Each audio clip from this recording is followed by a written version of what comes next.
हिंद, वंदे मातरम। Welcome back to our YouTube channel. Friends, आज हम बात करने वाले एक बहुत ही महत्वपूर्ण टॉपिक पर, यानी कि आज हम बात करेंगे डिफेंस की। और डिफेंस के अंदर कुछ इस तरीका के अपडेट्स आ रहे हैं। मैं अलग अलग वीडियो बनाता रहा हूं, लेकिन ये जो अपडेट है ये अपना आप में अद्भुत है। क्यों मैं ऐसा कह रहा हूं? क्योंकि भारत के द्वारा next generation air defence system का निर्माण कर लिया गया है और 2028 के अंत तक ये भारत के सेना में शामिल भी हो जाएगा। लेकिन यहां पर तो ठीक है, ये शामिल हो जाएगा। सबसे महत्वपूर्ण बात पता है क्या है? ये दुनिया में सबसे ज्यादा आधुनिक है। अब आप कहेंगे कि सर आप ऐसा कैसे कह सकते हैं? क्योंकि ये सिमुलेशन जब किया गया है तो सिमुलेशन के अंदर इस एयर डिफेंस सिस्टम के द्वारा F-35 और J-20 यानी कि F-35 और J-20 दोनों को इंटरसेप्ट कर लिया गया है। अब आप समझ सकते हैं। अच्छा, इतना ही नहीं, आप जब चाइना की हम बात करते हैं तो वो कहते हैं कि हम 6th जनरेशन के टेललेस फाइटर जेट्स का निर्माण कर रहे हैं। तो हमारी सेना के पास में जो भी डेटा था हमने उसके साथ में सिमुलेशन किया है, तब हमारे एयर डिफेंस सिस्टम ने उसको भी इंटरसेप्ट किया है। तो इसका तात्पर्य क्या है, आज ये समझने वाले हैं। दुनिया के अंदर आपने देखा है कि आयरन डोम का नाम आपने बहुत सुना होगा, पेट्रियट और ये जो थर्ड एयर डिफेंस सिस्टम है इसका नाम आपने सुना होगा। लेकिन ऐसा क्या है इस प्रोजेक्ट कुछ के अंदर जो इन सबको मात देता है? और साथ ही साथ ये भी बात करने वाले हैं कि कुछ लोग इसे कह रहे हैं कि जो S-400 है ये उसका रिप्लेसमेंट है। तो हम इसकी भी बात करेंगे कि नहीं, ये उसका रिप्लेसमेंट नहीं है, बल्कि ये जो ब्लाइंड स्पॉट है उन सबको 100% ये कवर करने वाला है। इसकी बात करूंगा। और साथ ही साथ भारत की जो स्ट्रेटेजिक ऑटोनॉमी है हम उसकी भी बात करेंगे कि किस प्रकार से जो प्रोजेक्ट कुछ है ये इसको हमें भारत को एक लीवरेज देता है। और लास्ट में हम बात करने वाले हैं कि सुदर्शन चक्र और जो हमारा सुदर्शन चक्र और प्रोजेक्ट कुछ ये दोनों किस तरीका से आपस में इंटर रिलेटेड है, इसकी बात करेंगे। तो हम इसी से शुरू करते हैं एक बार, क्योंकि ये बेसिक पॉइंट है। देखिए, प्रोजेक्ट कुश और मिशन सुदर्शन चक्र दोनों ही भारत की हवाई सुरक्षा को अभेद्य बनाने के लिए रक्षा अनुसंधान और विकास संगठन DRDO द्वारा विकसित किए जा रहे अत्यधिक स्वदेशी सैन्य कार्यक्रम है। सरल शब्दों में अगर हम कहें तो प्रोजेक्ट कुश एक बेहद शक्तिशाली लंबी दूरी की मिसाइल प्रणाली है, जबकि सुदर्शन चक्र एक विशाल सुरक्षा कवच यानी कि नेटवर्क ग्रिड है। ये कि दोनों शब्द बार बार आप सुनते होंगे और एक कंफ्यूजन भी होता होगा कि सुदर्शन चक्र एयर डिफेंस सिस्टम, फिर आप प्रोजेक्ट कुश के विषय में पढ़ते होंगे। लेकिन आज थोड़ा सा स्पष्ट कर दें आपके लिए कि जो प्रोजेक्ट कुश है ये क्या है? ये एक मिसाइल प्रणाली है। क्या है? शक्तिशाली मिसाइल प्रणाली। इसका तात्पर्य है कि लगभग 5 मैक प्लस की जो स्पीड है उससे ये मिसाइल को फायर करेगा, डबल प्रोपल्शन सिस्टम के साथ में करेगा। आप देखिए, उसके बाद में जब हम बात करते हैं सुदर्शन चक्र की, तो ये क्या है? एक नेटवर्क ग्रिड है। ये सबको आपस में जोड़ता है, इंटीग्रेट करता है। ये है सुदर्शन चक्र, जिसके तहत प्रोजेक्ट कुश जैसी कई सारी प्रणालियां एक साथ मिलकर के काम करेंगे। यानी कि जोड़ने का काम क्या करेगा? सुदर्शन चक्र। और आप जानते हैं हमारा जो इतिहास है, भगवान श्री कृष्ण के जो सुदर्शन चक्र है उसी से इसका नामकरण भी किया गया है। अब दोनों के कुछ बीच में समानताएं और अंतर भी देखेंगे। प्रोजेक्ट कुश और सुदर्शन चक्र की समानता क्या है? दोनों स्वदेशी है, पहली बात तो ये है।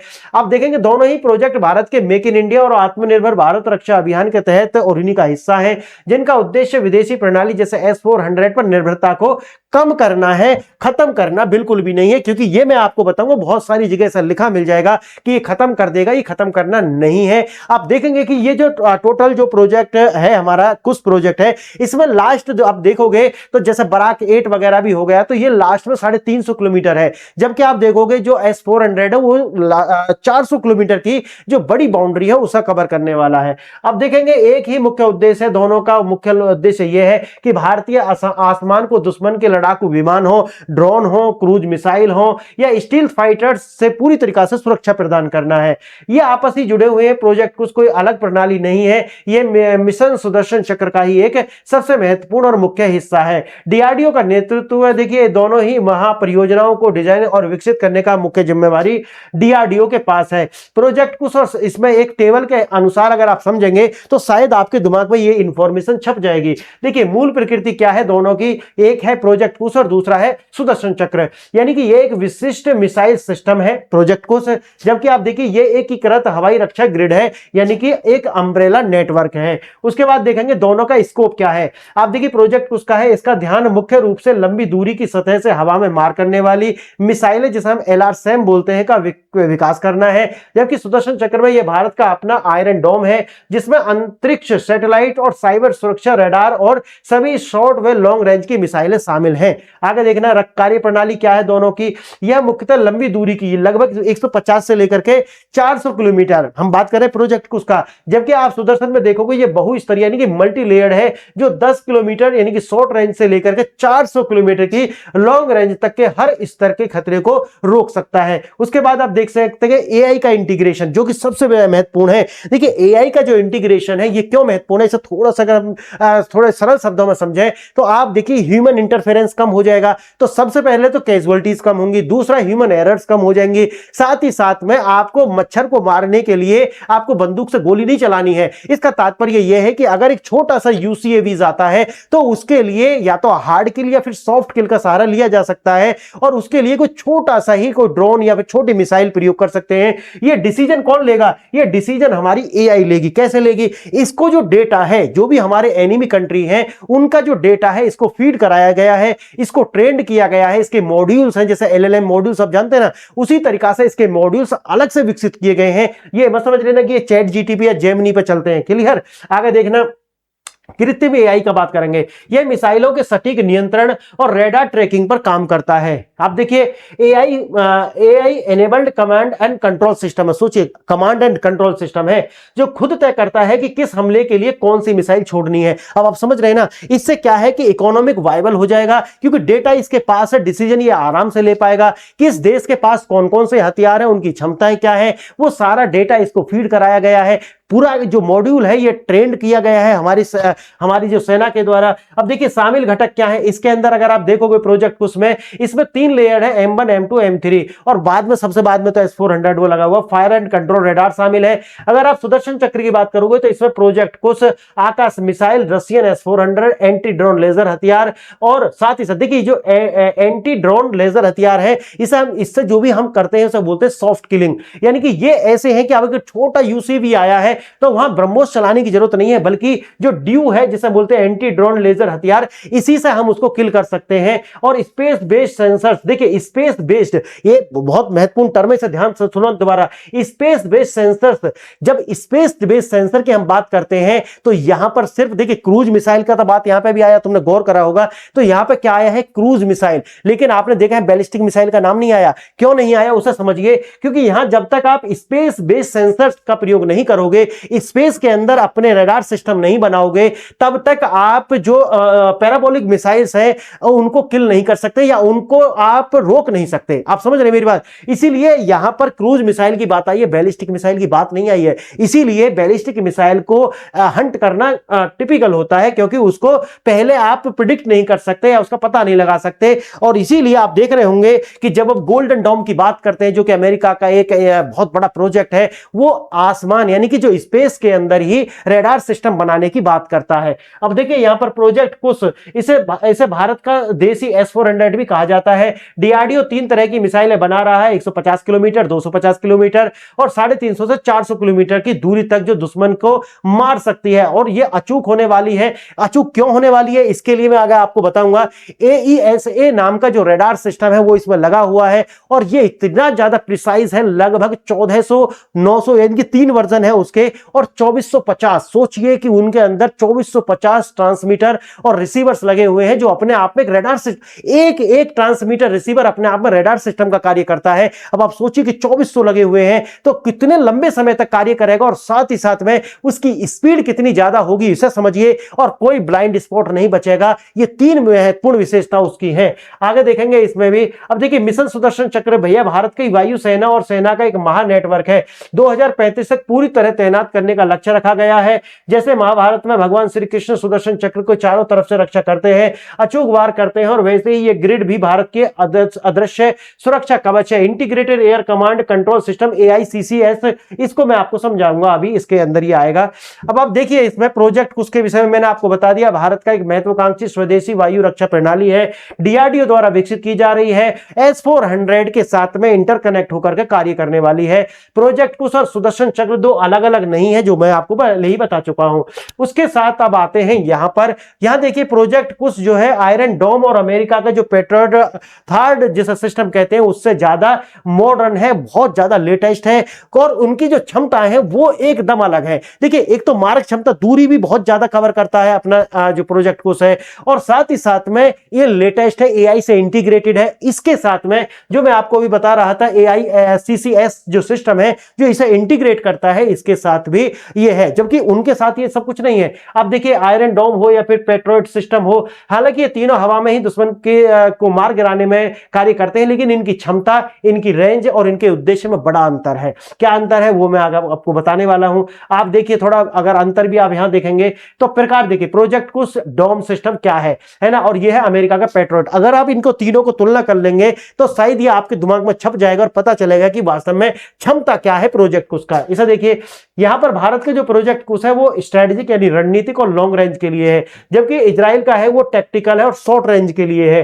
टैक्टिकल और ये थिएटर डिफेंस सिस्टम है और लॉन्ग रेंज के लिए। अब इसका आपने काम तो देखा होगा, मिडिल ईस्ट में ये बहुत ज्यादा कार्य कर नहीं पाया है। उसके बाद देखिए अधिकतम रेंज, इसकी जो रेंज है 400 किलोमीटर, इसकी अधिकतम रेंज है 70 किलोमीटर और इसकी है 160 किलोमीटर, तो रेंज में एकदम बहुत बड़ा अंतर है। उसके बाद देखिए लक्ष्य है, ये जो हमारा प्रोजेक्ट कुश है ये स्टील्थ फाइटर जेट शब्द पर ध्यान देना, क्रूज मिसाइल और भारी ड्रोन और AWACS, क्लियर है। AWACS क्या है, यानी कि आपने देखा होगा बहुत सारे जो विमान होते हैं, विमान के ऊपर आपने गोल गोल एक संरचना देखी होगी। विमान जो होता है उसके ऊपर एक गोल गोल संरचना होती है ना, आपने गोल गोल जो छतरी जैसा, उसे बोलते हैं। जैसे ये क्या होता है, ये भी एक रडार सिस्टम होता है जो विमान के ऊपर ही लगा हुआ होता है। लेकिन यहां पर आप देखिए छोटे छोटे सस्ते रॉकेट्स और मोटर्स, आर्टिलरी, ये सब को रोकने में सक्षम है। आप इसे क्या करेंगे, बैलिस्टिक मिसाइल, एडवांस लड़ाकू विमान और क्रूज मिसाइल को भी बता सकते हैं कि भाई ये रोक सकता है या फिर, लेकिन इसने किया नहीं है वो जो लिखते हैं। मिसाइल लेयर से आप देखिए ये 3 लेयर मिसाइल है, ये 1 लेयर का है और ये 2 है। इसके अंदर लेयर 1 है, PC2 और PC3, दो तरीका की मिसाइल इसके अंदर लगी हुई है। आप यह देखिए प्रोजेक्ट कुश बनाम आयरन डोम क्या है, दोनों का आप देखिए, ये इजराइल का डिफेंस सिस्टम और ये भारत का है। अब आप इसे एक बार देखिए, DRDO के द्वारा इसकी भी एक बहुत ज्यादा चर्चा है, जो आप समझ लीजिए। ये आप जानते हैं ब्लैक बॉक्स, आपने देखा होगा, इसके विषय में आपने सुना भी होगा।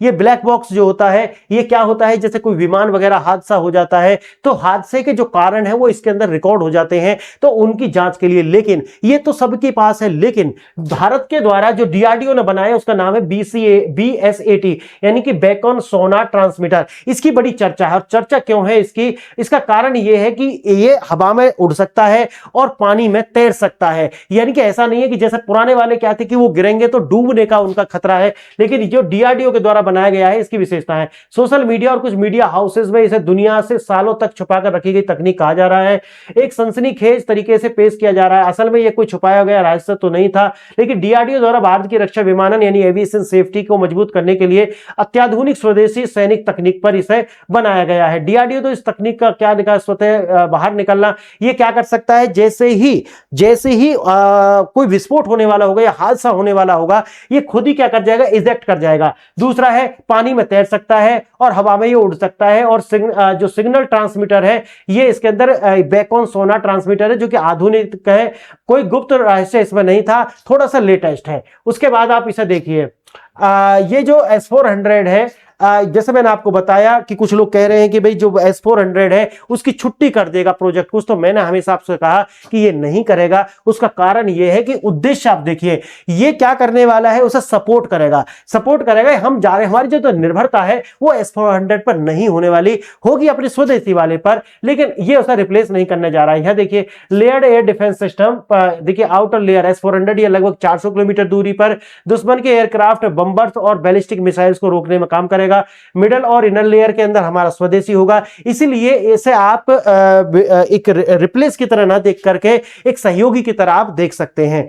और देखिए इसमें ब्लाइंड स्पॉट्स और पहाड़ी इलाके मैंने जैसे बताया, S-400 एक बेहद शक्तिशाली रडार और मिसाइल सिस्टम है, लेकिन इसकी भी तकनीकी सीमाएं हैं। पहाड़ी इलाके में जैसे मैंने बताया ब्लाइंड स्पॉट रह जाते हैं। S-400 और उसका जो मेल है वो आपस में जब मिल जाएगा तो मैंने जैसा आपको बताया कि इसके अंदर फिर ये ब्लाइंड स्पॉट नहीं रहेंगे। अब आप कहेंगे कैसे नहीं रहेंगे, आप इसे समझेंगे तब शायद आपको समझ में आएगा। ये सब देखिए आप, ये वाला एक तो ये होगा, इसे देखेंगे तो शायद इसे देखिए पहले फिर दिखाएंगे। ये है सबसे बड़ा, यानी कि एक्टिव इलेक्ट्रॉनिकली स्कैन्ड एरे, इसे बोलते हैं AESA। एक बेहद आधुनिक और एडवांस रडार टेक्नोलॉजी है। इसे हिंदी में सक्रिय इलेक्ट्रॉनिक रूप से स्कैन किया गया एरे कहा जाता है। इसका इस्तेमाल आजकल आधुनिक लड़ाकू विमान जैसे राफेल, तेजस मार्क 1, युद्धपोत और हवाई रक्षा प्रणालियों के अंदर किया जा रहा है। पुराने रडार सिस्टम से बहुत ज्यादा स्ट्रॉन्ग है, बहुत ज्यादा आधुनिक और अपडेटेड है। इसका मतलब है कि ये जो AESA है ये पूरा एक प्रोजेक्ट है बना हुआ, लेकिन इसके अंदर क्या लगे हुए हैं, ट्रांसमीटर्स और रिसीवर्स लगे हुए हैं, जो कि अपने आप में हर एक ट्रांसमीटर और रिसीवर एक रडार का कार्य करता है। तो बस सोचिए 942 इसमें लगे हुए हैं। तो ये इतने अच्छे से स्कैन करता है कि एक छोटी सी चिड़िया भी होगी ना, उसको आसानी इसके स्क्रीन पर ये दिखा देगा स्कैन करके। अब आप समझ सकते हैं कि ये जो ब्लाइंड स्पॉट की हम बात कर रहे थे, ये ब्लाइंड स्पॉट नहीं बचने वाले हैं। ये बहुत ज्यादा स्ट्रॉन्ग है। इसे बोलते हैं TRMS, यानी कि ट्रांसमिट और रिसीवर मॉड्यूल्स, यानी कि ऐसे हजारों छोटे छोटे से आपस में ग्रुप में जुड़े हुए होते हैं। इलेक्ट्रॉनिक स्कैन करते हैं, रेडियो तरंगें निकलती हैं, एक साथ कई सारे काम करते हैं। क्या क्या कार्य करता है, जैसे ये AESA है, एक साथ में स्कैन भी कर लेगा, साथ ही साथ में दुश्मन को टारगेट भी कर लेगा, और तीसरा जैमिंग भी कर देगा, है ना। ये 3 कार्य एक साथ करता है। यहां देखिए थोड़ा सा अगर और कुछ है, हाँ एक और इसके अंदर है IACCS, जो शुरू में आया था, यानी कि integrated air command and control system. ये भी इंटीग्रेट करने का काम करेगा, क्योंकि शुरू में देखिए इंटीग्रेटेड आ गए ना। ACCS यही कार्य करता है, यानी कि बराक 8 S-400 ब्लाइंड स्पॉट को भर देगा, ये मैंने आपको बता दिया। और जैसे यहां पे आप देखिए ये इंटीग्रेशन का काम करेगा। वर्ड ये जो IACCS है, इसे ध्यान रखना क्योंकि ये पेपर में आ सकता है, और ये मैंने आपको बता ही दिया। अब आप देखिए इस वाले को, अब आप समझ गए होंगे कि मैं जो कह रहा था कि ये बहुत ही ज्यादा लेटेस्ट है, इसीलिए दुनिया में इसे लेकर के एक हाइप भी है कि भाई दुनिया से ज्यादा latest air defence system Bharat के द्वारा स्वदेशी रूप से बनाया गया है, जो कि 6th जनरेशन यानी कि नेक्स्ट जेन जो फाइटर जेट्स होंगे उनको भी ट्रैक एंड इंटरसेप्ट करके नष्ट कर सकता है।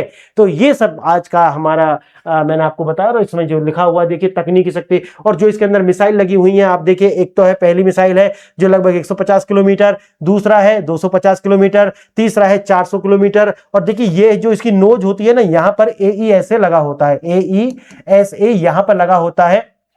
और देखिए जैसे ही कोई भी जैसा कोई विमान है, सपोज करो, देखिए इसके लिए बोल रहा था मैं, ये है अवाक्स, है ना, ऊपर जो लगा हुआ, जैसे कि मानो ये फाइटर जेट है और एक बार हमारी इस मिसाइल के द्वारा इसको क्या कर लिया गया, इंटरसेप्ट, तो फिर ये इधर उधर कहीं भी जाएगा तब भी ये इसको जो हिट करेगा। तो अब क्योंकि इसकी स्पीड कितनी है, 5 मैक से ज्यादा की स्पीड है, 5 मैक से ज्यादा की स्पीड इसकी है, तो मिसाइल तेजी से उड़ेगा। और जैसे मैंने बताया चीन का J-20 या फिर आप F-35, ऐसे इनको भी इन्होंने इंटरसेप्ट करके दिखाया है, ये मैंने आपको बता ही दिया है। उसके बाद अमेरिकी पेट्रियट सिस्टम से 50% कम लागत में है और 1.5% जो है ज्यादा आधुनिक है। तो ये सब मैंने आपको बताया है। तो आज के लिए इतना ही फ्रेंड्स। बताइए अगर इसमें से कुछ ऐसा हो जो छूटा हो तो उसे कमेंट में जरूर लिखिए, नेक्स्ट वीडियो में हम उसे शामिल करेंगे। और कोई सुझाव हो आपका तो वो भी जरूर दीजिए। आज के लिए इतना ही, और कमेंट बॉक्स में जय हिंद जरूर लिखिए। जय हिंद, वंदे मातरम।